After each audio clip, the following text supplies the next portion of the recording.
Hi everybody, I would like to talk to you today about a little thing called in-app purchasing.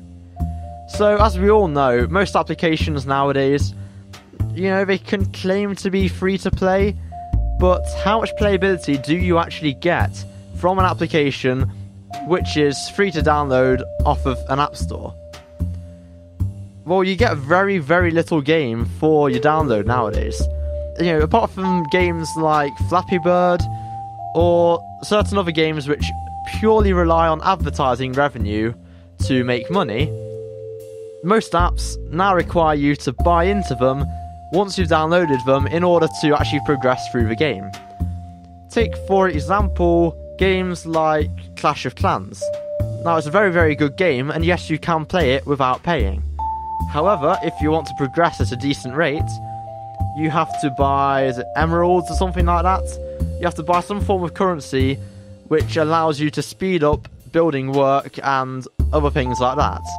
And yeah, it's a good idea if it's something which, you're kind of very, very kind of into, you want to develop it and you want to play it quickly and kind of do well in it. But if by doing that, you're getting a completely unfair advantage over other players in the game, which you will be getting, then you shouldn't be doing it.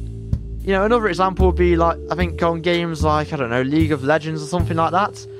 Most of the time, you get people who will buy into costumes and stuff like that. These people are the people who care about the game and, want to look presentable, but they're not stupid enough to spend money on something which will eventually run out of use. So, there are good and bad times for in-app purchasing, but the majority of the time, in the case of mobile applications, there is never a good form of in-app purchase. Now, what I don't see, what the problem is with just buying an app in the first place and having the full functionality of it until they introduce, for example, the app equivalent of map packs. I'll be willing to pay for extra content which kind of extends the gameplay, but not content which actually allows you to continue. I'd like to be able to play a game through at a decent rate, if it's on a phone, no more than an hour a day, and be able to progress and think, okay, well, tomorrow I'm going to go on it and try something else out. Well, in other games, like for example Plague Inc., you can't do that. So what I've noticed on that game, you start off and you can be a bacteria, and that's it. You've basically got the game now. That is all you can do in the game. But as soon as you start piling money into it, you can unlock various other types of infections. You can unlock various traits which you can apply to them from the get-go. You can probably, buy yourself extra DNA points to upgrade yourself. And what's even more annoying is that the function which allows you to fast forward during the game, you have to pay for.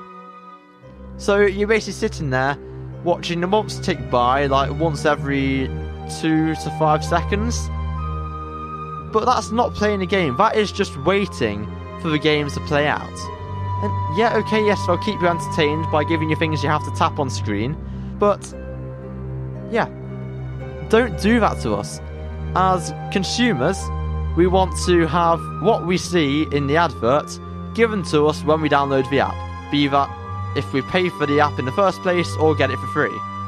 We should not have to then pay out for almost everything which has been advertised to us. It's a ridiculous concept, and something which, to be honest, should not happen. Now, what I've noticed recently as well is in the USA, people are suing Apple and Google for allowing these purchases to take place. Well, yeah, okay, yes, you can try suing them. And yes, last year, Apple had to pay out 50-something million pounds, or $1 million or something. But it's not their fault that these app developers are putting in the functionality to have in-app purchases. All they're doing is allowing it, because in some cases, it is something which is nice.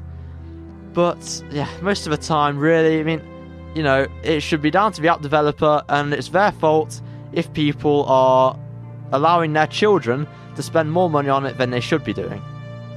So yeah, like I say, really, to those people and parents who allow their children to spend God knows how much money on in-app purchases, just don't do it. There's no point. All you're going to do is get yourself out of pocket and then go complaining to an innocent company who, yes, okay, they make lots and lots of money every single year, but it's not their fault, so don't have a go at them. You know, you shouldn't be suing them. They have done nothing wrong, you are just incompetent. Incompetent? Yeah, that's the right word.